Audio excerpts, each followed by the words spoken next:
नमस्कार दोस्तों, एक और इलेक्ट्रीशियन का प्रैक्टिस सेट लेकर आपके सामने हम उपस्थित हैं। हमेशा की तरह इस बार भी इस प्रैक्टिस सेट में बहुत कुछ आप सीखने वाले हैं, तो ध्यान से पढ़िएगा और कितना आपने सही किया हुआ है, ये भी कमेंट में बताया करिए, ताकि हमको भी पता चले कि हाँ, कितना आप समझ पा रहे हैं। हर एक प्रैक्टिस सेट में एक के बाद एक आप देखते जाएँगे ना, तो आप में भी कॉन्सेप्ट बिल्डअप होता जाएगा। आपको भी लगेगा कि हाँ, कुछ हम सीख रहे हैं। तो हर एक प्रैक्टिस सेट को अच्छा से आप पढ़िए, क्वेश्चन भी अच्छा-अच्छा हम लेकर आते रहते हैं। इस बार भी जो क्वेश्चन दिया गया है, काफ़ी अच्छा-अच्छा क्वेश्चन दिया गया है। देखिए क्या है पहला क्वेश्चन कि किसी केबल का कुचालक पदार्थ छीलने के लिए चाकू किस कोण पर रखनी चाहिए। और पूछा है ना कि किसी केबल का कुचालक पदार्थ छीलने के लिए चाकू किस एंगल पर रखना चाहिए। पहले जो केबल होता है, केबल दो चीज से मिलकर बना होता है। एक तो होता है कोर, कोर मतलब कंडक्टर जिसमें धारा प्रवाहित होती है, और इसके एक ऊपर होता है इंसुलेशन। इंसुलेशन लगा होता है, अंदर क्या होता है, कंडक्टर होता है। अच्छा, जो इंसुलेशन होता है इसको मेजर करने के लिए मेगर का प्रयोग किया जाता है बाबू। और मेगर मेगा ओम में रीडिंग देता है, मतलब जो इंसुलेशन है ना इसके ऊपर, उसका रेजिस्टेंस बहुत ज्यादा होता है। मेगर से मेजर किया जाता है, मेगा ओम में इसका रेजिस्टेंस आता है। इसके अंदर जो कंडक्टर है, यह जो इसके अंदर जो कंडक्टर है, इसका जो कंडक्टिविटी है वह अच्छा होता है, मतलब उसमें धारा प्रवाहित होती है। मतलब कि जो अंदर कंडक्टर होता है उसका रेजिस्टेंस कम से कम होता है, ताकि उसमें धारा ज्यादा से ज्यादा प्रवाहित किया जा सके। कंडक्टर की मोटाई, जो अंदर कंडक्टर होता है ना लाला, कंडक्टर की मोटाई करंट पर निर्भर करती है। और जो इंसुलेशन होता है, इंसुलेशन की मोटाई वोल्टेज पर निर्भर करता है। कितना वोल्टेज के लिए आप उपयोग करेंगे उसके अनुसार इंसुलेशन की मोटाई रखेंगे, और कितना एम्पियर की करंट आप प्रवाहित कराएंगे उसके अनुसार कंडक्टर का साइज रखेंगे, अथवा कंडक्टर का जो भी कितना मोटा रखना है उसके अनुसार रखेंगे आप। करंट के अनुसार कंडक्टर का और वोल्टेज के अनुसार इंसुलेशन का। अब देखिए, जब इस इंसुलेशन को आप चाकू से आप इसको अगर आप हटाएंगे इंसुलेशन को, तो चाकू कितना एंगल पर रखेंगे ताकि जो अंदर कंडक्टर है वह कटे ना, वह सुरक्षित रहे और इंसुलेशन का लेयर हट जाए। तो आप बताइए, बहुत ज्यादा भी नहीं बल लगाना है, 90-45 पर नहीं, 20 अंश से कम रखना होगा, जो कि इसमें बी ऑप्शन दिया भी है। 20 अंश से कम। देखते नहीं है, जब भी आप अगर इंसुलेशन आप घरों पर भी हटाते होंगे चाकू से, तो एकदम उसके कंडक्टर के पास में ही चाकू आप रखते हैं। एंगल छोटा सा एंगल बनता है, यानी कितना एंगल बनता है, 20 अंश से कम एंगल बनता है, जिससे सिर्फ इंसुलेशन हट जाता है। तो वही पूछा था यहाँ पर। चलिए आगे चलते हैं। अगला क्वेश्चन क्या है कि प्रदीप्ति लैंप में चोक का क्या कार्य होता है, क्या काम करता है चोक किसमें। तो जो होता है ना फ्लोरोसेंट लैंप, उसमें पूछा है। प्रदीप्ति को फ्लोरोसेंट लैंप कहते हैं। देखिए यहाँ पर दिया भी है, क्या दिया है बच्चा, देखिए फ्लोरोसेंट लैंप में एक चोक लगता है, जिसको ब्लास्ट भी कहते हैं। ब्लास्ट अथवा चोक एक ही को कहा जाता है। जो चोक होता है ना बच्चा, जो फ्लोरोसेंट लैंप होता है, जैसे मान लीजिए कि यहाँ पर फ्लोरोसेंट लैंप है, तो इसमें क्या होता है, दो इलेक्ट्रोड होता है। पूछ लेता है कि इलेक्ट्रोडों की संख्या कितना होता है, तो दो इलेक्ट्रोड होता है। और जो इलेक्ट्रोड होता है इसके सीरीज में ही ना चोक लगाया जाता है। जो चोक लगाया जाता है इसके सीरीज में, किसके, तो जो लैंप है ना बच्चा, लैंप या लैंप है, तो लैंप के ही सीरीज में जैसे क्या किया जाता है, यहाँ से मान लीजिए सप्लाई दिया जाता है। यहाँ से न्यूट्रल पाथ आ जाएगा, यहाँ से पॉजिटिव माने प्लस और माइनस, यहाँ से सप्लाई जाएगी। अच्छा, इसका जो इलेक्ट्रोड का इसका यह सिरा, इसका यह सिरा, तो इससे क्या जुड़ा होता है, स्टार्टर, जो बाइमेटेलिक पट्टी से मिलकर बना होता है स्टार्टर। स्टार्टर के पैरेलल में एक कैपेसिटर लगा होता है। स्टार्टर के पैरेलल में कैपेसिटर लगा होता है। अच्छा, तो देखिए जो ट्यूब है, ट्यूब के सीरीज में ही तो चोक है, यही चोक है। यह क्या है, चोक। चोक है। अब पूछा है कि चोक क्यों लगाया जाता है ट्यूब में। तो चोक जब से आप सप्लाई देंगे तो स्टार्टिंग में हाई वोल्टेज 800 से 1000 वोल्टेज बढ़ाता है, क्योंकि स्टार्टिंग में वोल्टेज ज्यादा चाहिए जिससे इलेक्ट्रोड गर्म हो जाए, और इलेक्ट्रोड गर्म हो जाए तो इसके अंदर जो गैस भरी जाती है वह गैस आयनाइज हो जाए, और गैस जब आयनाइज हो जाएगी तब करंट यहीं से होकर प्रवाहित होगी, और यह रोशनी आपको देता रहेगा। स्टार्टिंग में क्या होता है, तो इससे नहीं करंट जाता है। स्टार्टिंग में तो चोक की सहायता से आएगा, इलेक्ट्रोड की सहायता से यहाँ बायोमेटेलिक जो पट्टी है यही संपर्क बनाई रहती है, और यहाँ से करंट पूरा होता है, यहाँ से आकर यहाँ से होकर जाता है। लेकिन स्टार्टिंग में वोल्टेज ज्यादा से इसको बहुत जल्दी सा इसको गर्म करेगा, यहाँ पर जो गैस होगी आयनाइज करेगी, और धीरे धीरे आप देखेंगे ट्यूब जलता जाता है, और धीरे धीरे जैसे यह आयनाइज हो जाएगी, पूरा इसका जो गैस है आयनाइज हो जाएगा, तो यहीं से करंट आसानी से प्रवाहित होने लगेगी। अब यह बाद में ओपन हो जाएगा। तो जो स्टार्टर का काम होता है स्टार्ट कराना, स्टार्टर भी स्टार्टर नाम से पता चल रहा है कि स्टार्ट कराएगी। तो स्टार्टर बायोमेटेलिक पत्ती से बनी होती है, स्टार्टिंग में शॉर्ट सर्किट होती है और कुछ पल के बाद यह ओपन हो जाती है। अच्छा, स्टार्टर के पैरेलल में कैपेसिटर को लगाया जाता है, तो स्टार्टर में स्पार्क आ जाती है। स्पार्क को कंट्रोल करने के लिए स्टार्टर के पैरेलल में कैपेसिटर लगाई जाती है। अच्छा, चोक का काम हम बता दिए, स्टार्टिंग में वोल्टेज को बढ़ाने के लिए, जिससे जल्दी से जल्दी आयनाइज हो जाए, तो स्टार्टिंग में वोल्टेज को बढ़ाने के लिए, अब बाद में करंट को भी लिमिट करने का काम चोक करता है। चोक क्या होता है कि आयरन के पीस पर क्या होता है ना कि कोई टर्न वाला क्वाइल लपटा जाता है, वही चोक कहलाता है। यह पावर कंजप्शन जीरो करता है, इसीलिए इंडक्टिव बनाया जाता है। इंडक्टिव बनाने से पावर कंजप्शन यह जीरो करे, तो ये चोक। और तो इलेक्ट्रॉनिक चोक का इस्तेमाल किया जाता है। इलेक्ट्रॉनिक चोक क्या करता है? इलेक्ट्रॉनिक चोक प्रयोग कर देने से स्टार्टर का जो प्रयोग किया जाता था, अब यह समाप्त हो गया है। इलेक्ट्रॉनिक चोक प्रयोग कर देने से स्टार्टर का प्रयोग नहीं किया जाता था, अब नहीं किया जाता है। जो इलेक्ट्रॉनिक चोक का प्रयोग किया जाता है उसके लिए, तो चोक का दो काम हम बताए हैं। करंट को, जो करंट होती है, करंट को लिमिट करना, कंट्रोल करना, और स्टार्टिंग टाइम में वोल्टेज को बढ़ाना चोक का कार्य होता है। तो अब पूछा इसी में कि फ्लोरेसेंट लैंप में चोक का क्या कार्य होता है। अब देखिए, शक्ति मतलब पावर फैक्टर को सुधारने में, इंप्रूव द पावर फैक्टर, नहीं, पावर फैक्टर यह नहीं सुधारता है चोक। अच्छा, सर्वत्र एक समान प्रकाशिक सुनिश्चित करता है, मतलब एक समान चारों तरफ प्रकाश देने के लिए, तो यह भी इसका कारण नहीं। आगे, रेडियो व्यक्तिकरण मतलब इंटरफेरेंस जो होती है उसको कम करने के लिए, तो यह भी गलत है। आगे देखिए, प्रारंभ में आर्क करने के लिए उच्च वोल्टेज उत्पन्न करता है, तो यही राइट आंसर है। चोक स्टार्टिंग टाइम में वोल्टेज को बढ़ाता है, उसके पश्चात करंट को कंट्रोल करता है। वोल्टेज कितना बढ़ाता है यह भी पूछ लेता है, तो जो वोल्टेज बढ़ाता है 800 से 1000 वोल्ट तक यह वोल्टेज को स्टार्टिंग टाइम में बढ़ा देता है, उसके बाद जो सप्लाई है उतना वोल्ट पे काम करेगा। D option is right answer, starting में वोल्टेज को बढ़ाएगा। अच्छा, जो जो फ्लोरेसेंट ट्यूब होता है ना, अगर आप फ्लोरेसेंट लैंप लगाएंगे, ट्यूब लगाएंगे, तो एक स्ट्रोबोस्कोपिक दोष आता है इसमें। क्या करता है कि इससे जो कोई रोटेटिंग मशीन होती है वह उल्टा दिशा में चलता हुआ प्रतीक दिखाई देगा।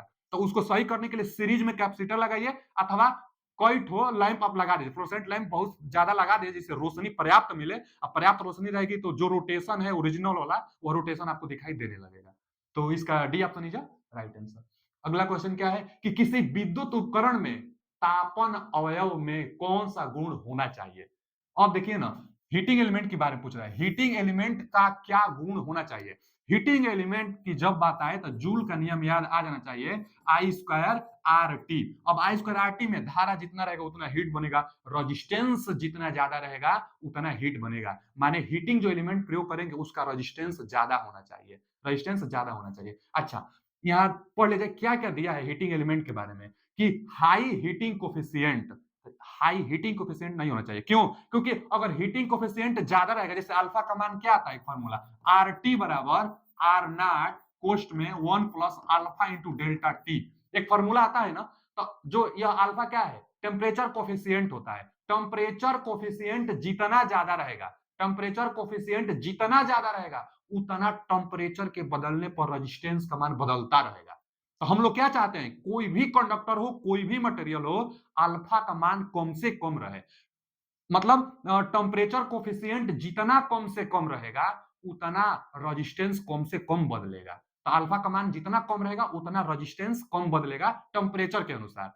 तो इसको कम से कम होना चाहिए, जबकि दिया है हाई हीटिंग कोफिशिएंट, तो गलत दिया है। हाई हीटिंग कोफिशिएंट रहेगा तो टेम्परेचर बदलेगा, तो रेजिस्टेंस भी बदलेगा, जो हम लोग नहीं चाहेंगे। तो पहला तो गलत है। आगे दिया है हाई फ्लेक्सिबिलिटी, फ्लेक्सिबिलिटी मतलब ना कि लचकदार होना चाहिए बहुत ज्यादा, तो ये भी गलत है, ये भी नहीं होना चाहिए। उच्च देखिए लचीलापन दिया है, तो ये भी नहीं होना चाहिए, तो बी ऑप्शन भी गलत। आगे दिया है उच्च चलकता, तो रेजिस्टेंस ज्यादा जिसका रहेगा चलकता कैसे ज्यादा हो सकता है, रेजिस्टेंस ज्यादा होना चाहिए हीटिंग एलिमेंट में। तो हाई कंडक्टिविटी, चलकता ज्यादा बोल रहा है, चलकता ज्यादा नहीं होगा क्योंकि रेजिस्टेंस ज्यादा होता है, तो ये भी ऑप्शन गलत है। उच्च प्रतिरोधकता मतलब हाई रेजिस्टिविटी भी कहिए अथवा रेजिस्टेंस भी कहिए, क्योंकि जो रेजिस्टेंस होता है रेजिस्टिविटी के अनुक्रमानुपाती होता है, यही रो रेजिस्टिविटी होता है। रो को हम लोग स्पेसिफिक रेजिस्टेंस कहते हैं अथवा रेजिस्टिविटी कहते हैं, इसका मात्रक ओम मीटर होता है और रेजिस्टेंस का मात्रक ओम होता है। या दोनों एक दूसरे के अनुक्रमानुपाती है, रेजिस्टेंस ज्यादा मतलब रेजिस्टिविटी ज्यादा, चाहे रेजिस्टिविटी ज्यादा तो रेजिस्टेंस ज्यादा, तो यही ज्यादा होना चाहिए हीटिंग एलिमेंट के लिए। तो इसका D option is right answer. कौन सा गुण होना चाहिए, तो D option is right answer.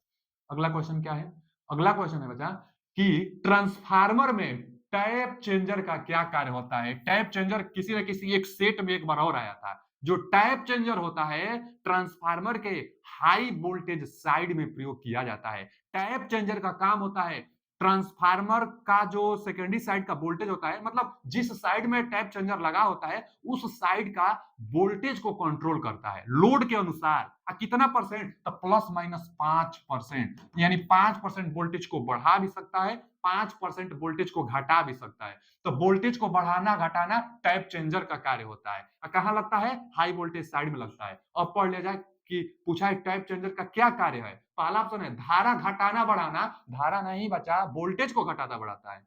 आगे आवृत्ति परिवर्तित करता है तो नहीं, आवृत्ति भी परिवर्तित नहीं करता है टैप चेंजर। साइक्लो कन्वर्टर ही बस होता है जो आवृत्ति को चेंज करे, बाकी और कोई नहीं। तो यहाँ पर आवृत्ति परिवर्तन नहीं करेगा टैप चेंजर। आगे केडब्ल्यूएच, केडब्ल्यूएच परिवर्तित करता है। केडब्ल्यूएच का मतलब क्या होता है? ऊर्जा। केडब्ल्यूएच किसका मात्रक है? विद्युत ऊर्जा का मात्रक केडब्ल्यूएच होता है। तो केडब्ल्यूएच को ऊर्जा को परिवर्तित करेगा, यह भी गलत है। वोल्टेज घटाना व बढ़ाना, तो यही तो सही है। वोल्टेज को घटाता और बढ़ाता है tap changer. Tap changer transformer के सेकेंडरी मतलब हाई वोल्टेज साइड में लगता है और कितना परसेंट? तो प्लस माइनस 5% वोल्टेज को कंट्रोल कर सकता है। लोड के अनुसार वोल्टेज को वेरी कराता है टैप चेंजर। तो D option is right answer. अगला क्वेश्चन क्या है? अगला क्वेश्चन है कि डीजल जनरेटर सेट में उपयोग होने वाले लुब्रिकेंट तेलों का एसएई नंबर क्या प्रदर्शित करता है। सबसे पहली बात की जो एसएई होता है ना, यह एक इकाई होता है। किसका इकाई? तो विस्कोसिटी। विस्कोसिटी को हिंदी में श्यानता कहते हैं। आप श्यानता आप समझिए पहले। जो लुब्रिकेंट होता है, लुब्रिकेंट आप समझते होंगे कि जैसे कोई भी रोटेटिंग मशीन होती है तो उसमें एक लुब्रिकेंट लगाया जाता है। जैसे तेल ओल होता है ना, वह एक लुब्रिकेंट होता है जो घर्षण को कम करता है। स्नेहक का प्रयोग, श्यानता का प्रयोग लुब्रिकेंट के रूप में प्रयोग किया जाता है जो घर्षण को कम करता है। अच्छा, जैसे कहीं रोटेटिंग पार्ट होता है तो ग्रीस भी लगाई जाती है, तेल भी लगाई जाती है। क्यों? क्योंकि वह रोटेटिंग पार्ट होती है तो वह सरक जाए, घर्षण कम से कम होके। अच्छा जी, तो जो लुब्रिकेंट होगा वह उसकी मतलब मानक बनाई गई है। उस मानक को बताने के लिए एसई नंबर का प्रयोग किया जाता है। एसई का पहले फुल फॉर्म जान लीजिए। यस ए ई, तो सोसाइटी ऑफ ऑटोमोटिव, देखिए लिख दे रहे हैं society, society society of automotive, automotive engineer, society of automotive, automotive engineer, society of automotive engineer. SAE का फुल फॉर्म होता है। अच्छा, एसएई क्या है? जो श्यानता होता है, विस्कोसिटी होता है, उसके उसका मानक बनाया गया है। यह एक नंबर होता है। देखिए लिखा भी है एसएई, एसएई नंबर, तो यह एक नंबर होता है। अब जो लुब्रिकेंट होता है, जैसे मान लीजिए कि 5 से 100 तक एसएई।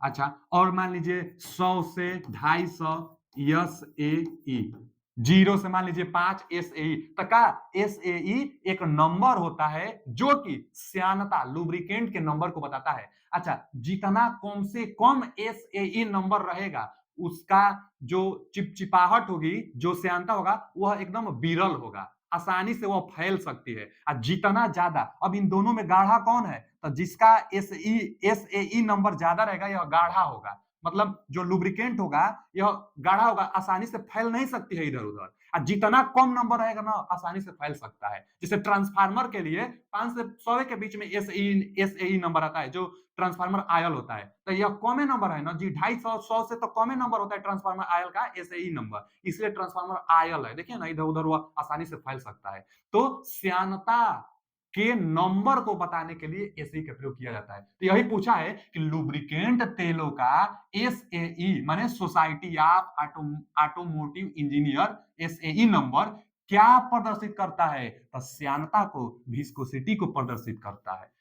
इसी से रिलेटेड ही होता है। अच्छा, कोई बार तो यह भी पूछ लेता है कि इसका एसआई मात्रक क्या होगा। एसआई मात्रक ऑफ विस्कोसिटी, जो विस्कोसिटी होता है बच्चा, इसका एसआई मात्रक पास्कल सेकेंड होता है। इसका एसआई मात्रक क्या होगा? Pascal second. हम लिख देते हैं, अब पूछता है question. Pascal, pascal, pascal second, SECOND। तो पास्कल सेकेंड किसका मात्रक होता है? तो श्यानता का मात्रक पास्कल सेकेंड होता है। SI यूनिट पास्कल सेकेंड श्यानता का मात्रक होता है। ऐसे ही श्यानता को बताने के लिए कि कितना गाढ़ा है कितना विरल है उसको बताने के लिए ऐसे ही नंबर का प्रयोग किया जाता है। तो B option is a right answer. चलिए आगे चलते हैं। अगला क्वेश्चन क्या है? कैंडिला निम्न में से किसका इकाई है? जो कैंडला होता है, चाहे पावर कैंडल भी कई बार इसको देता है। इसका एक हम ट्रिक बताए थे जब थ्योरी पढ़ा रहे थे, तब क्या ट्रिक बताए थे हम? LIC हम बताए थे। अब LIC क्या बताए थे? बताए थे बच्चा कि लुमिनस इंटेंसिटी का मात्रक कैंडला होता है। लुमिनस इंटेंसिटी का मात्रक कैंडला होता है। और वही पूछा है कि कैंडला किसका मात्रक होता है? तो लुमिनस इंटेंसिटी का आप खोज लीजिए। यहां दिया है लुमिनस डेंसिटी, तो होता ही नहीं है। आगे दिया है वेवलेंथ ऑफ लाइट, तो वेवलेंथ ऑफ लाइट माने लेमडा, तरंगदैर्घ्य, और तरंगदैर्घ्य का मात्रक तो मीटर होता है, तो यह भी नहीं हो सकता है। आगे लुमिनस फ्लक्स, लुमिनस फ्लक्स का मात्रक लुमेन होता है। लुमिनस फ्लक्स का मात्रक लुमेन होता है। यहां पूछा है लुमिनस इंटेंसिटी का मात्रक कैंडला, लुमिनस इंटेंसिटी का मात्रक कैंडला, तो इसका D option is right answer.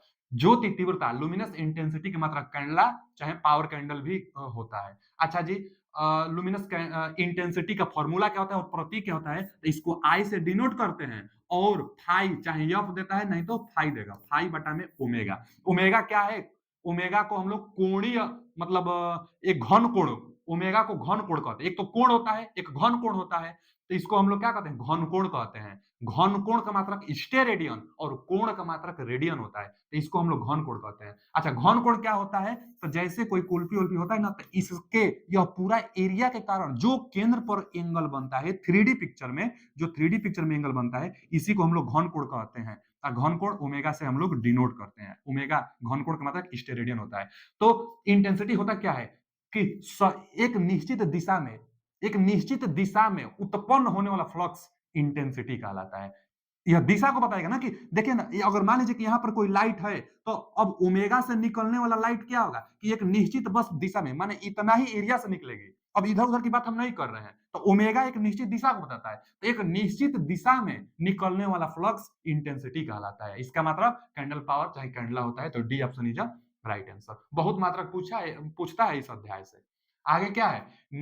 नियमानुसार किसी स्थापन में लीकेज धारा पूर्ण भार धारा के कितने भाग से अधिक नहीं होना चाहिए? इसको भी जब अर्थिंग हम पढ़ा रहे थे वहां बताए थे कि लीकेज धारा से बचने के लिए ही अर्थिंग किया जाता है, और लीकेज धारा को बताने के लिए रूल नंबर 48 मतलब 48 रूल नंबर का प्रयोग किया जाता है। माने रूल नंबर 48 में, इंडियन इलेक्ट्रिसिटी रूल नंबर 48 में बताया गया है कि जो लीकेज करंट होनी चाहिए वह फुल लोड करंट का 1/5000 से ज्यादा नहीं होना चाहिए। तो 1/5000 से ज्यादा नहीं होना चाहिए। 1/1500 दिया, गलत दिया है। 1/2000 गलत दिया है। 1/5000 सही दिया है। C option is right answer. Rule number 48 में, रूल नंबर 48 में बताया गया है कि जो लीकेज करंट होनी चाहिए वह 1/5000 से ज्यादा नहीं होनी चाहिए। लीकेज करंट से बचने के लिए ही अर्थिंग वर्थिंग का प्रयोग भी किया जाता है। तो C option is right answer. अगला क्वेश्चन क्या है कि डीसी शंट जनरेटर के चुंबकन अभिलक्षण वक्र किन चीजों के बीच संबंध को दर्शाती है? देखिए बच्चा, यह क्या क्वेश्चन पूछा है इसको ध्यान से पहले समझिए। 3 क्वेश्चन यहां से पूछ सकते हैं आपसे। पहले इसको क्या कहा है कि DC shunt generator, shunt generator की बात कर रहा है। डीसी शंट जनरेटर के चुंबकन मतलब मैग्नेटाइजिंग कैरेक्टरिस्टिक्स के बारे में। अच्छा, इसी का और भी 2 नाम है, 3 नाम से जानते हैं। यहां दे दिया है मैग्नेटाइजिंग कैरेक्टरिस्टिक्स कर्व, इसी को नो लोड कैरेक्टरिस्टिक्स भी बोल सकता था। अच्छा, नो लोड कैरेक्टरिस्टिक्स चाहे ओपन कैरेक्टरिस्टिक्स, 3 नाम से जानते हैं। देखिए 3 नाम कौन कौन? एक तो मैग्नेटाइजिंग कैरेक्टरिस्टिक्स जो क्वेश्चन में दिया है, दूसरा नो लोड कैरेक्टरिस्टिक्स और तीसरा ओपन कैरेक्टरिस्टिक्स। यह तीनों सेम होता है। अच्छा, तो मान लीजिए ओपन कैरेक्टरिस्टिक्स, ओपन कैरेक्टरिस्टिक्स, ये बचा जो ओपन कैरेक्टरिस्टिक्स होता है यह किसके बीच में खींचा जाता है? तो जो ओपन कैरेक्टरिस्टिक्स होता है यह ई नॉट, जो इंड्यूज ईएमएफ होती है ई नॉट, और प्लस में ओपन कैरेक्टरिस्टिक्स है तो आर्मेचर करंट आएगा नहीं, लाइन करंट आएगा नहीं, तो इसका मतलब फील्ड करंट के बीच में खींचा जाता है। तो फील्ड करंट और इंड्यूज ईएमएफ के बीच में जो खींचा जाता है वह ओपन कैरेक्टरिस्टिक्स होता है। अच्छा, ओपन कहिए चाहे नो लोड कहिए चाहे मैग्नेटाइजिंग कहिए। अब एक आता है internal characteristics, internal, internal characteristics. तो जो इंटरनल कैरेक्टरिस्टिक्स होता है, इंटरनल मतलब जो आंतरिक, तो यहाँ पर लाइन करंट नहीं आएगी। इंटरनल जो वोल्टेज होगा यानी इनर जो इंड्यूस ईएमएफ हो रही है, इंटरनल में भी क्या आएगा, इंटरनल में आर्मेचर करंट आएगा। Internal characteristics armature current plus induce EMF. एक होता है एक्सटर्नल कैरेक्टरिस्टिक्स। एक्सटर्नल, एक्सटर्नल मतलब क्या होता है बच्चा, जो बाहर कैरेक्टरिस्टिक्स देखी जाती है, लोड पर जो देखी जाती है उसको एक्सटर्नल कहते हैं। तो जो एक्सटर्नल कैरेक्टरिस्टिक्स होता है इसके लिए टर्मिनल वोल्टेज यानी VT and field line current. देखिए एक में फील्ड करंट इंड्यूस, तो ओपन कैरेक्टरिस्टिक्स है तो आर्मेचर करंट नहीं आएगी, नहीं लाइन करंट आएगी, क्योंकि ओपन कैरेक्टरिस्टिक्स है।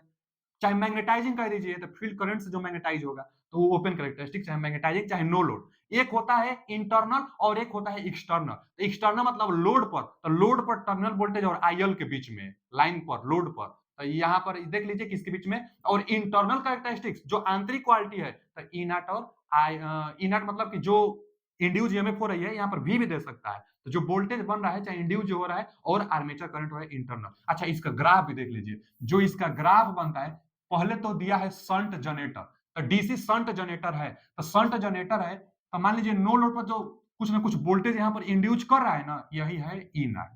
ई नॉट है कुछ ना कुछ वोल्टेज बना रहा है नो लोड पर, मान लीजिए यहाँ पर नो लोड पर चाहे ओपन कैरेक्टरिस्टिक चाहे मैग्नेटाइजिंग के लिए कुछ ना कुछ बना रहा है। उसके बाद इंटरनल कैरेक्टरिस्टिक्स में क्या होता है कि कुछ ना कुछ बनता है इंटरनल में, लेकिन कुछ ड्रॉप हो जाती है। अब लोड है ना, यहाँ तो नो लोड था तो ड्रॉप था नहीं, अब कुछ ड्रॉप हो जाएगी। तो जो भी आर्मेचर रिएक्शन के कारण जो भी कुछ ड्रॉप होती है तब थोड़ा सा घट जाता है। तो यही होता है इंटरनल कैरेक्टरिस्टिक्स किसके बीच में, तो यहाँ लिखे है ना इंटरनल कैरेक्टरिस्टिक्स ई नॉट और आई के बीच में। हाँ ये जो होता है ना धारा को बताता है, आईए समझिए चाहे आईएफ समझिए, आईए अथवा आईएफ समझिए, आईएफ को भी समझ सकते हैं अथवा आईए को भी समझ सकते हैं, आई इसको भी समझिए अथवा VT टर्मिनल वोल्टेज समझिए वाई एक्सिस को, यही ना कैरेक्टरिस्टिक्स बनाई जाती है।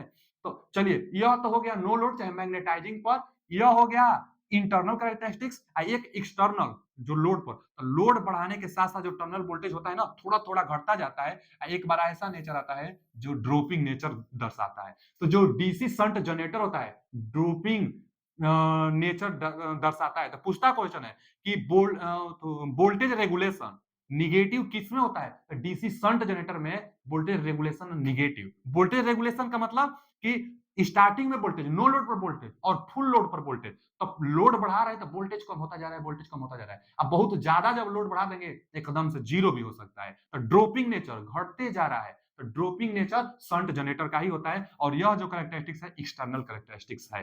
तीनों कैरेक्टरिस्टिक्स होता है, तीनों को हम बता दिए किसके किसके बीच में खींचा जाता है, यह भी पूछ लेता है। देखिए अब यह सवाल क्या है, चुंबकन कैरेक्टरिस्टिक्स मतलब मैग्नेटाइजिंग कैरेक्टरिस्टिक्स, यानी पहला वाला पूछा है। तो मैग्नेटाइजिंग कैरेक्टरिस्टिक्स वक्र किन चीजों के बीच संबंध दिखाता है, तो मैग्नेटाइजिंग ई नॉट और आईएफ के बीच में दर्शाता है। हाँ जो धारा होगी एक्स एक्सिस पर और वाई एक्सिस पर वोल्टेज होता है, इंड्यूस ईएमएफ होता है। अब देखिए एक्स एक्सिस पर उत्पन्न वोल्टेज, एक्स पर वोल्टेज, ये तो गलत बोल दिया, एक्स पर वोल्टेज की बात कर रहा है ना, प्रेरित ईएमएफ गलत बोल दिया। एक्स पर तो धारा होता है, गलत बोल दिया। आगे वाई अक्ष पर प्रेरित ईएमएफ, ये हो सकता है वाई अक्ष पर प्रेरित ईएमएफ, इंड्यूस ईएमएफ वाई अक्ष पर, इंड्यूस ईएमएफ वाई अक्ष पर। And armature current, open characteristics no load में आर्मेचर करंट नहीं आता है, आर्मेचर करंट तो इंटरनल में, लाइन करंट तो आता है एक्सटर्नल में। तो यहाँ पर नो लोड पूछा था तो यहाँ आर्मेचर करंट दिया है, ये भी नहीं हो सकता है। आगे देखिए वाई अक्ष पर प्रेरित ईएमएफ, वाई अक्ष पर प्रेरित ईएमएफ सही है, और एक्स एक्सिस पर क्षेत्र धारा यानी फील्ड करंट तो सही है, एक्स एक्सिस पर फील्ड करंट। तो इसका कौन सा option, D option is a right answer. चलिए आगे अगला क्वेश्चन। अगला क्वेश्चन है कि प्रकाश स्रोत से किसी सतह पर प्रदीप्ति किस पर निर्भर करती है, यह भी क्वेश्चन अच्छा क्वेश्चन है कि प्रकाश स्रोत से किसी सतह पर प्रदीप्ति किस पर निर्भर करता है। प्रकाश सोर्स से, जैसे मान लीजिए यहाँ पर प्रकाश सोर्स है, अब कोई यहाँ पर ना कोई यह सरफेस है, तो सरफेस से जो प्रकाश आती है तो इल्यूमिनेंस निकालने के लिए, ई का मान निकालने के लिए एक लैम्बर्ट कोसाइन लॉ होता है। पूछता क्वेश्चन है कि निम्न में लैम्बर्ट कोसाइन लॉ क्या है, कहें चाहेंगे उसके लिए कौन सा रूल सही होता है? तो ई का मान यहाँ पर इल्यूमिनेंस निकालने के लिए कि कितना लक्स का प्रकाश आ रहा है यहाँ पर अगर लक्स मीटर से रोशनी मेजर की जाए तो कितना लक्स आएगा? अगर यही पूछा हुआ है, अगर बीच की दूरी डिस्टेंस डी है तो ई निकालने के लिए लैम्बर्ट कोसाइन लॉ के नियमानुसार जो ई का मान आता है वह आता है आई। आई क्या है? इस लैंप की तीव्रता, कितना इंटेंसिटी से कितना कैंडल पावर की क्षमता है इस लैंप का। तो आई बटा में डी स्क्वायर और कास स्क्वायर थीटा। तो यही फॉर्मूला आता है बच्चा, कास स्क्वायर थीटा। ठीक, तो यह फॉर्मूला नोट डाउन कर लीजिएगा। यह फॉर्मूला कौन सा है? तो लैम्बर्ट कोसाइन लॉ पूछता है ना। लैम्बर्ट कोसाइन लॉ के अनुसार इल्यूमिनेंस कास थीटा के किस प्रकार निर्भर करता है? तो कास थीटा के वर्ग के अनुक्रमानुपाती निर्भर करता है। अच्छा, वही पूछा है कि दूरी से कैसे निर्भर करेगा? तो दूरी के वर्ग के व्युत्क्रमानुपाती, व्युत्क्रमानुपाती को प्रतिलोम भी बोला जाता है। तो दूरी के वर्ग के प्रतिलोम के अनुक्रमानुपाती, चाहे व्युत्क्रमानुपाती कहिए, दूरी के वर्ग के।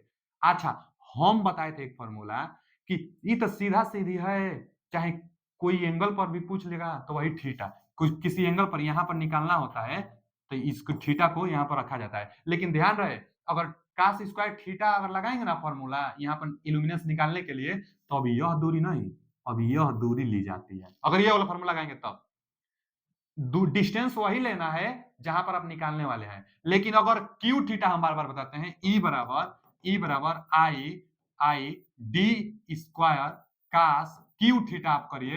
अब किसी भी एंगल पर कहीं भी निकालना हमेशा सही होगा। आप डी हमेशा यही लीजिएगा, अब ध्यान नहीं देना है। तो यह फॉर्मूला से न्यूमेरिकल आसानी से बन जाएगा, हमेशा सही होगा। आप डी हमेशा बस यही मेजर करिएगा और कास क्यू थीटा करिएगा, कभी गलत नहीं होगा। तो चलिए ना देख लिया जाए कि प्रकाश सोर्स से सतह पर प्रतिदीप्त किस पर निर्भर करता है, मान यही इल्यूमिनेंस किस पर निर्भर करेगा? दूरी के व्युत्क्रमानुपाती, गलत, दूरी के वर्ग के व्युत्क्रमानुपाती। चलिए, दूरी के वर्ग के प्रतिलोम समानुपाती, यही तो सही है। प्रतिलोम कहिए चाहे व्युत्क्रम कहिए, एक ही बात होगा। तो दूरी के वर्ग से प्रतिलोम समानुपाती, यही ऑप्शन सही है। आगे पढ़ लीजिए, दूरी के समानुपाती गलत है, दूरी के वर्ग के समानुपाती यह भी गलत है। दूरी के वर्ग के समानुपाती नहीं है, व्युत्क्रमानुपाती है, इसी को प्रतिलोम बोल रहा है। तो B option is right answer. चलिए आगे, लक्स इसका मात्रक भी होता है। अगला क्वेश्चन, एकल फेज ऊर्जा मापी माने सिंगल फेज एनर्जी मीटर है। सिंगल फेज एनर्जी मीटर को जब 1.2 किलोवाट भार से संबंधित किया जाता है तब उसकी डिस्क 7 मिनट 30 सेकंड में 600 चक्कर करती है, 600 घूर्णन करती है, तो मापी नियतांक होगी। बहुत ज्यादा इंपोर्टेंट क्वेश्चन है, बहुत ज्यादा इंपोर्टेंट क्वेश्चन है। देखिए ना, जो पूछा है ना, कई बार इसका मात्रक पूछ लेता है। किसका मात्रक? के का। के किसको कहते हैं? नियतांक को कहते हैं ना, कांस्टेंट को। मेजरिंग कांस्टेंट को के से डिनोट करते हैं। और जो मेजरिंग कांस्टेंट होता है एनर्जी मीटर का, एनर्जी मीटर का मेजरिंग कांस्टेंट के लिए फॉर्मूला घूर्णन, घूर्णन चाहे इसको इंग्लिश में दे सकता है ना, रिवॉल्यूएशन। रिवॉल्यूएशन मतलब कितना चक्कर लगा रहा है, तो रिवॉल्यूएशन बटा में टोटल एनर्जी यानी KWH, यही इसका फॉर्मूला। इसका मात्रक भी यही होता है, रिवॉल्यूएशन प्रति KWH। कई बार आप देखिएगा ना, सेट लगाइएगा, आप कई बार पूछता है क्वेश्चन कि रिवॉल्यूएशन प्रति KWH किसका मात्रक है? क्या क्या? रिवॉल्यूएशन प्रति KWH, चाहे इसको यूनिट भी बोल सकता है। तो बोलेगा रिवॉल्यूएशन प्रति यूनिट किसका मात्रक है? तो एनर्जी मीटर में कांस्टेंट का मात्रक, जो मेजरिंग कांस्टेंट होता है, मेजरिंग कांस्टेंट जो होता है, मेजरिंग कांस्टेंट का मात्रक ही होता है रिवॉल्यूएशन प्रति यूनिट, चाहे KWH। इसका मान पूछ लिया है यहाँ पर, कितना मान होगा आपको मान बताना है। तो घूर्णन दिया होगा, दिया है 600 घूर्णन करती है, रख दीजिए। मात्रके से आप इसका जवाब बताएंगे। 600 घूर्णन करता है बच्चा, और टोटल एनर्जी चाहिए। अब टोटल एनर्जी दिया है, टोटल एनर्जी नहीं दिया है लेकिन टोटल पावर दिया है, तो आप टाइम से गुणा करेंगे तो है ना टोटल एनर्जी मिलेगा। कर दीजिए, पावर दिया है। अच्छा, किलोवाट घंटा चाहिए ना, तो किलोवाट में दिया ही है पावर, चलो रख दीजिए। पावर 1.2 किलोवाट में पावर दिया था, हम रख दिए। बाकी टाइम चाहिए घंटा में, यहाँ दिया है 7 minute 30 second, 7 minute 30 second time दिया है। तो आप क्या करिए ना, गुणा तो करना ही होगा घंटा में टाइम से, इसको अलग ही बदल लीजिए। 7 मिनट में 60 से गुणा करेंगे तो सेकेंड में कितना आ जाएगा? 7 छक 42, 7 छक 42, 7 छक 42, यानी टोटल कितना आ जाएगा बच्चा? देखिए ना, 7 छक 42 यानी 420, गुणा करके दिखा दें, चलिए। 7 मिनट है, इसमें 60 से आप गुणा करेंगे तो 7 छक 42, 7 छक 42 यानी 420 सेकेंड हुआ। अभी 7 मिनट में 420 सेकेंड हुआ। अभी 30 सेकेंड और है। क्यों हम सेकेंड में किए हैं? हमको तो घंटा में चाहिए सेकेंड में, क्योंकि इसको जोड़ने के लिए यह भी सेकेंड, यह भी सेकेंड, तभी तो जुटेगा। तो 60 से गुणा कर लेंगे, 7 छक 42 420 और यह 30 है, यानी 450 सेकेंड टोटल आ जाएगा। टोटल कितना आएगा? 450 सेकेंड। अब सेकेंड में आ गया, हमको टाइम चाहिए घंटा में, तो यहाँ पर घंटा में यह सेकेंड है, 60 से भाग देंगे तो मिनट में, अब फिर 60 से भाग देंगे तो अब घंटा में, यानी सेकेंड को घंटा में बदलने के लिए 3600 से भाग दिया भी जाता है। 3600 से हम भाग दे दिए, घंटा में बदल गया टाइम। जो टी टाइम आ गया, जो टोटल टाइम आ गया घंटा में 450 बटा में 3600 सेकेंड। सेकेंड को 3600 से भाग देंगे, घंटा में बदलेगा। मान भर दीजिए यहाँ पर 450, अब बाटा में जो होगा ना वह ऊपर चला जाएगा 3600 सेकेंड। चाहे 60 गुणे 60 रख दीजिए, चाहे 3600 सेकेंड कर लीजिए, घंटा में टाइम भी हो गया। यही के का मान पूछा था आपसे, लगाइए। देखिए आप क्या करेंगे, यहाँ से यह एक 1.2 है ना, एक जीरो है, एक जीरो इस दशमलव को हटा देगा, यानी 12 आप समझिए, इस जीरो को हटा दीजिए, जीरो को हटा दीजिए, यहाँ आप 12 समझिए। अच्छा, 12 से घटा देंगे इसको ना, तो 12 पचे 60, 12 पचे 60, 12 पचे 60, 50 आ जाएगा। अब क्या, अभी अभी 45 है, चलिए ना 9 से घटाइए, 9 पाँचे 45 और 9 चौका 36, 400, और फिर 5 से घटा दीजिए, चाहे इसको 5 से घटा दीजिए, 5 से इसको घटाएंगे तो 10, तो 400, यहाँ जो 10 था ना एक जीरो, यानी 4000 के का मान आ रहा है। के का मान 4000, A option is right answer. बहुत इंपोर्टेंट यह होता है एनर्जी मीटर का मेजरिंग कांस्टेंट, के बराबर रिवोल्यूशन प्रति केडब्ल्यू चाहे प्रति यूनिट। दिया था, मान भर दिए, जवाब आ गया 4000, A option is right answer. अगला क्वेश्चन क्या है? अगला क्वेश्चन है कि एक 8 पोल अल्टरनेटर 375 आरपीएम पर घूम रहा है। 8 पोल का अल्टरनेटर है, 375 आरपीएम पर घूम रहा है। यदि पोलों की संख्या 2 गुना कर दी जाए तो नवीन आवृत्ति कितना हो जाएगा? नया आवृत्ति पूछा है। पहले तो आवृत्ति और स्पीड में और पोल में क्या संबंध होता है? तो संबंध होता है एन बराबर 120 एफ बटा में पी। अच्छा, पोल की संख्या दोगुना बोला है ना कि यदि पोलों की संख्या दोगुना कर दी जाए तो फ्रीक्वेंसी कितना होगी? पोल की संख्या दोगुना करेंगे तो दोनों अनुक्रमानुपाती होता है। अगर इसका गुणा करेंगे, आप देखिए ना, एन पी, अब 120 को इसके बटा में भेज दीजिए, 120, अब बराबर क्या बचा? एफ। एफ, तो एन पी बटा में 120। अब देखिए ना, पोल की संख्या जब दोगुना करेंगे तो फ्रीक्वेंसी भी दोगुना हो जाएगा, तो दो गुना। अच्छा, इसमें मान पूछा है, ठीक है, मान भी निकल जाएगा। पहले तो यह भी पूछता है बार बार कि अगर पोलो की स्पीड सेम रहता है, जैसे इसमें भी है कि 8 पोल अल्टरनेटर 350 आरपीएम पर घूम रहा है, यदि पोल की संख्या, स्पीड की तो बात नहीं किया है, यदि पोल की संख्या दोगुना कर दी जाए तो आवृत्ति कितना होगा? तो स्पीड तो वही होगा, तो पोल की संख्या दोगुना करेंगे तो फ्रीक्वेंसी भी दोगुना होगा। चलिए निकाल लिया जाए। पहला जो स्पीड है उससे फ्रीक्वेंसी आप निकालिए। अच्छा, डायरेक्ट भी निकाल सकते हैं, तो चलिए डायरेक्ट हम निकालते हैं। फ्रीक्वेंसी निकालने के लिए एन, स्पीड, स्पीड कितना है? 375। पी कितना है? पोल, 8 पोल है, और दोगुना करने के लिए बोला है कि पोलों की संख्या दोगुना की जाती है, तो कितना है? 8 पोल है, अब पोल दोगुना रखना है यहाँ पर, यानी 16 रखना है, अब बटा में 120, बटा में 120। अब कटाइए ना, देखिए अगर कटाएंगे ना हम, कितना, 4 से कटा दें, 4 चौका 16 और 4 3 12, ठीक। अब क्या करें ना, 3 से कटा दीजिए इसको, 3 से कटाइए। देखिए 3 से कटाएंगे ना तो 3 एकम 3, उसके बाद 3 दूना के 6, 3 पचे 15, 125। बाकी 10 बचा है ना, 10 बचा है, तो 10 बचा है तो एक अंक पर दशमलव लगेगा, यानी 12.5 गुणे 4 है। अब गुणा करिए, 4 पाँचे 20, हाथ में लगा 2, 4 दूना के 8, 2 10, हाथ में लगा 1, 4 एकम 4, 1 5, एक अंक पर दशमलव, यानी 50 हर्ट्ज आएगा। इसका कौन सा ऑप्शन सही है?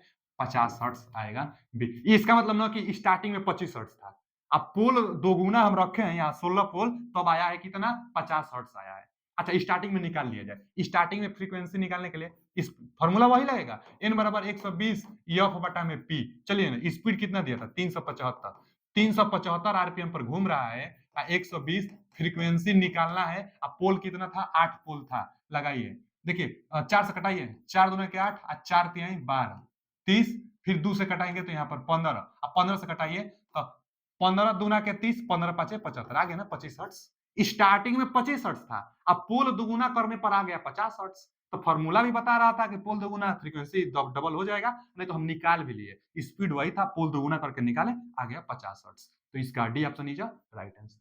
अगला क्वेश्चन क्या है, डीसी चालन की गति नियंत्रण के लिए निम्न में से कौन सी विधि दक्षता और उच्चतम वोल्टेज नियमन प्रदान करता है। यहां देखिए, highest voltage regulation, highest voltage regulation कौन सा गति कंट्रोल मेथड में आ सकता है। तो हाईएस्ट वोल्टेज रेगुलेशन जहां पर स्पीड को वैरी किया जा सके उसी में आ सकता है बहुत ज्यादा। जैसे पढ़िए, which of the following method for speed control of DC drive gives efficiency and highest voltage regulation. Highest voltage regulation भी और इफिशियंसी भी हाईएस्ट आता है किस प्रकार के ड्राइव में, वो भी डीसी के लिए। तो डीसी ड्राइव 3 प्रकार से होता है। कौन कौन होता है डीसी ड्राइव? पहला होता है आर्मेचर, पहला जो होता है armature, armature control drive, armature control drive, armature control drive DC motor के लिए। अच्छा, ड्राइव क्या होता है? ड्राइव मोटर की गति को कंट्रोल करना। अब वही पूछा भी है इसमें कि डीसी ड्राइव, तो डीसी ड्राइव मतलब मोटर की गति को, तो डीसी ड्राइव डीसी मोटर की गति को कंट्रोल करने के लिए, और डीसी मोटर की गति को कंट्रोल करने के लिए आर्मेचर कंट्रोल ड्राइव। जो दूसरा होता है आर्मेचर कंट्रोल ड्राइव, अच्छा और क्या होता है आर्मेचर कंट्रोल ड्राइव? दूसरा होता है जो voltage, voltage voltage control control drive. जैसे आप नहीं सुने होंगे फील्ड डाइवर्टर, आर्मेचर डाइवर्टर, एक सप्लाई वोल्टेज डाइवर्टर, दम वही है आर्मेचर डाइवर्टर। फील्ड माने वोल्टेज, फील्ड फील्ड ही लिख देते हैं हम यहाँ पर, field diverter, FIELD, field control method, armature control method. और तीसरा supply voltage, supply voltage, supply voltage control method.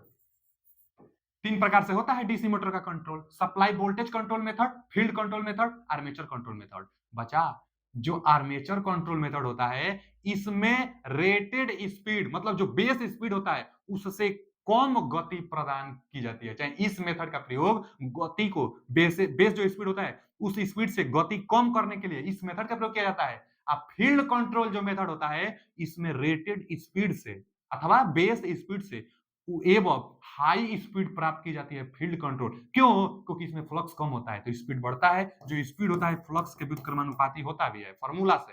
तो जो फील्ड कंट्रोल मेथड होता है इसमें फ्लक्स का मान कम होता है, स्पीड बढ़ जाता है। इसमें जो फ्लक्स होता है फ्लक्स से बढ़ता है, इसलिए स्पीड कम हो जाता है। तो स्पीड कम होता है आर्मेचर में, स्पीड बढ़ता है इसमें। सप्लाई वोल्टेज कंट्रोल मेथड में स्पीड ज्यादा भी की जाती है, कम भी की जाती है, माने रेटेड स्पीड से ज्यादा भी, रेटेड स्पीड से कम भी speed supply voltage control method में। इसमें कौन सा मेथड है? इसमें जो मेथड होता है सबसे बेस्ट मेथड जिसका इफिशियंसी हाईएस्ट होता है वह है वार्ड लियोनार्ड मेथड, जिसको मोटर जनरेटर सेट भी कहते हैं। वार्ड लियोनार्ड मेथड को मोटर जनरेटर सेट भी कहते हैं। वार्ड लियोनार्ड मेथड द्वारा स्पीड एवं भी स्पीड लो भी की जाती है, क्योंकि सप्लाई वोल्टेज कंट्रोल के अंतर्गत एक आता है आर्मेचर वोल्टेज कंट्रोल मेथड, और वही होता है वार्ड लियोनार्ड मेथड। तो वार्ड लियोनार्ड मेथड एक वोल्टेज कंट्रोल मेथड है, वो भी आर्मेचर का वोल्टेज कंट्रोल की जाती है, उससे स्पीड एवं और ज्यादा दोनों की माने ज्यादा और लो दोनों की जाती है, और उसका एफिशिएंसी ज्यादा होता है। और वही पूछा है उच्चतम वोल्टेज रेगुलेशन और दक्षता जो होता है ना, कौन सी विधि दक्षता और उच्चतम वोल्टेज नियमन प्रदान करती है। तो इसका जो ऑप्शन होगा कौन सा होगा? Voltage control method. देखिए आर्मेचर कंट्रोल मेथड एक दिया है फील्ड फील्ड मैग्नेटाइजिंग कंट्रोल, फिर आर्मेचर रेजिस्टेंस, उसके बाद यहाँ रीजनल, तो रीजनल तो होगा नहीं, आर्मेचर रेजिस्टेंस कंट्रोल मेथड नहीं होगा, आर्मेचर वोल्टेज कंट्रोल इसी में एक, यही तो एक ऑप्शन है वोल्टेज कंट्रोल, पहला ही, तो पहला ऑप्शन सही है। वोल्टेज कंट्रोल मेथड एक ही ना ऑप्शन है, तो ये ऑप्शन ही right answer. Armature voltage control ही वार्ड लियोनार्ड मेथड होता है, Ward Leonard, Leonard, Ward Leonard, Ward Leonard method ही आर्मेचर वोल्टेज कंट्रोल मेथड होता है। तो इसका एफिशिएंसी और वोल्टेज नियमन जो होता है ना, वो सबसे बेस्ट होता है, अच्छा होता है, ज्यादा होता है। अच्छा, हम चाहेंगे कि वोल्टेज रेगुलेशन ज्यादा से ज्यादा ना हो, वोल्टेज रेगुलेशन जितना कम से कम रहेगा उतना अच्छा रहेगा मशीन के लिए, तो ज्यादा इसमें आ जाता है वार्ड लियोनार्ड मेथड में। तो ये ऑप्शन इज राइट आंसर। अगला क्वेश्चन क्या है, किसी ट्रांसफार्मर में प्राथमिक टर्न प्रति वोल्ट, अच्छा टर्न प्रति वोल्ट दिया है, टर्न प्रति वोल्ट का मान 8 है, टर्न प्रति वोल्ट यानी N/V का मान 8 दिया है। अच्छा किसके लिए? तो प्राथमिक के लिए, यानी N1 बटा में V1 का मान दिया है, N1 बटा V1 का मान 8 दिया है। अच्छा, यदि प्राथमिक वोल्टेज 110 वोल्ट तथा द्वितीयक वोल्टेज 25 वोल्ट हो तो सेकेंडरी टर्न की संख्या बताइए। सेकेंडरी में टर्न प्रति वोल्टेज का मान 8 दिया है और द्वितीयक वोल्टेज 25 वोल्ट दिया है। आप सोचिए, देखिए ना वहां पर क्या दिया है, 25 वोल्ट दिया है। अगर इसमें टर्न प्रति वोल्टेज से हम अगर गुणा करते हैं, टर्न प्रति वोल्टेज 8 टर्न प्रति वोल्टेज, तो यहाँ वोल्टेज से वोल्टेज कट जाएगा, अब 25 वाट है, 200 टर्न आ जाएगा। सेकेंडरी साइड का हम वोल्टेज लिए थे तो सेकेंडरी साइड में टर्न आ गया, तो सेकेंडरी साइड में टर्न ने तो पूछा है आपसे, पूछा है ना कि द्वितीयक वोल्टेज 25 वोल्ट हो तो सेकेंडरी के टर्न की संख्या, तो सेकेंडरी के टर्न की संख्या मिल गया। 25 वोल्ट था, टर्न प्रति वोल्टेज देखे हम, वोल्टेज से वोल्टेज कट जाएगा, 25 वाट है, 200 टर्न बचेगा, वही पूछा था हमसे। नहीं तो इसके निकालने के लिए एक और फॉर्मूला है कि बच्चा N1 बटा में N2 बराबर E1 बटा में E2। अब दिया, यहां से इसको इधर करिए, N1 बटा में E1 और यहाँ पर N2 चला जाएगा, तो N1 बटा में E1 का मान ही, तो E1 चाहे V1 कहिए, तो N1 बटा में E1 का मान 8, यानी यह यहाँ आएगा, तो N1 बटा में E1 का मान 8 दिया है, तो N2 बटा में E2 का मान मिल जाएगा। फिर वही बात तो एकदम सेम होगा, वहां भी 25 से गुणा करेंगे तो 200 टर्न ही आएगा, तो एकदम वही बात है, बस आप गुणा कर दीजिए सेकेंडरी साइड में, तो आ जाएगा टर्न, यानी बी 200 टर्न इसका सही जवाब है। अगला क्वेश्चन क्या है, अगला सवाल तो मस्त सवाल है, देखिए इसको समझिए। पोलैरिटी टेस्ट, यहाँ जो फिगर है ना बच्चा, पोलैरिटी टेस्ट है। अब देखिए ना, एक एकल फेज ट्रांसफार्मर दर्शाई गई आकृति के अनुसार जुड़ा है, जब AB के बीच, जब AB, अच्छा इसके बीच, जब AB के बीच 100 वोल्ट आरएमएस मान में 100 वोल्ट की आपूर्ति की जाती है, AB के बीच में 100 वोल्ट की आपूर्ति की जाती है, तो AC के बीच जुड़ा वोल्ट मीटर भी 100 वोल्ट मापता है, तो AC के बीच में जो जुड़ा वोल्ट मीटर है, यह भी कितना मेजर करता है, 100 वोल्ट मेजर करता है। अच्छा 100 दिया जा रहा है, अब वोल्ट मीटर भी 100 मेजर करता है, तो अब पूछा क्या है, तो एसी के बीच जुड़ा, अच्छा एसी के बीच जुड़ा वोल्टमीटर 100 वोल्ट मापता है, तो N1 संबंध N2 का अनुपात क्या होगा, तो है N1 संबंध N2 का अनुपात, इसमें टर्न और इसमें टर्न का अनुपात पूछा है। एक बात जान लीजिए, यह जो डायग्राम दिया हुआ है शायद कभी पूछ ले, यह पोलैरिटी टेस्ट किया जा रहा है, ट्रांसफार्मर का, सिंगल फेज ट्रांसफार्मर का पोलैरिटी टेस्ट किया जा रहा है। अच्छा पोलैरिटी टेस्ट दो प्रकार से होता है, एक एक एडेटिव और एक सब्ट्रैक्टिव। तो जो एडेटिव होगा, जितना इसका ए बी, इसको हम समझ ले रहे हैं E1 वोल्टेज, E1 वोल्टेज और E2 वोल्टेज दोनों का योग अगर इसके बराबर होता है, इसको हम लोग एडेटिव वोल्टेज कहते हैं, यानी जो भी होगा, अगर E1 प्लस E2, यहाँ का वोल्टेज यहाँ का वोल्टेज दोनों का योग अगर वोल्ट मीटर मेजर कर रहा है, तो इसको हम लोग कहते हैं एडेटिव पोलैरिटी। ऐड हो रहा है ना, एडेटिव पोलैरिटी। अच्छा एडेटिव पोलैरिटी का मतलब, अगर यहाँ पर माइनस है तो यहाँ पर प्लस आएगा, जो 60 किया गया है, तो अगर यहां पर माइनस, प्राइमरी का पता होगा, सेकेंडरी का आपको पता करना होता है, इसीलिए इसको हम लोग पोलैरिटी टेस्ट कहते हैं कि आखिर कौन प्लस और कौन माइनस है। जब जब इसका वोल्टेज योग इसके बराबर रीडिंग देगा, तो तब इसका मतलब कि यह क्या है, एडिटिव पोलैरिटी, माने माइनस तो यह प्लस, और माइनस प्लस, जब यह प्लस मिलेगा तो अपने आप समझेंगे कि यह तो माइनस ही रहा है। अच्छा जब दोनों का अंतर E1 और E2 दोनों का अंतर इसके बराबर होगा, वोल्ट मीटर जो मेजर करेगा दोनों का अंतर अगर भी होगा E1 और अंतर E2 का, तब इसको हम लोग सब्ट्रैक्टिव पोलैरिटी, यानी अगर यहाँ माइनस है तो यहाँ भी माइनस से होगा। तो पोलैरिटी टेस्ट में हम आपको बता दिए। अब देखिए, अगर यहाँ का वोल्टेज ही इसके बराबर हो जाता है, तब E2 पाने के लिए, E1 जो होगा, इसी में जो वोल्ट मीटर का रीडिंग होता है उसी को जोड़ दिया जाता है। अगर इसके वोल्टेज के बराबर ही, अगर यह वोल्टेज देता है तो दोनों का योग ही E2 के बराबर होगा।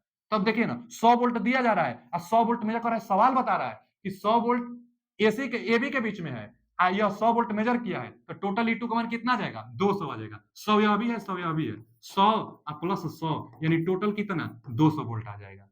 E2 का मान 200 वोल्ट है। अब पूछा क्या है, E1 संबंध E2 का मान, माने N1 संबंध N2 का मान, N1 संबंध जो N2 होगा, यही तो E1 संबंध E2 के भी बराबर होगा।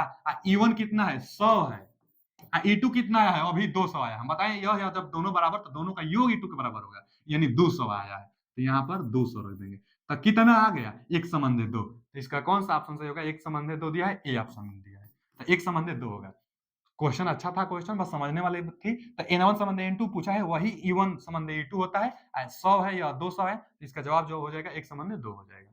चलिए आगे, यहाँ पर हम पोलैरिटी टेस्ट भी आपको हम बता दिए, पूछ सकता है एडिटिव और सब्ट्रैक्टिव पोलैरिटी।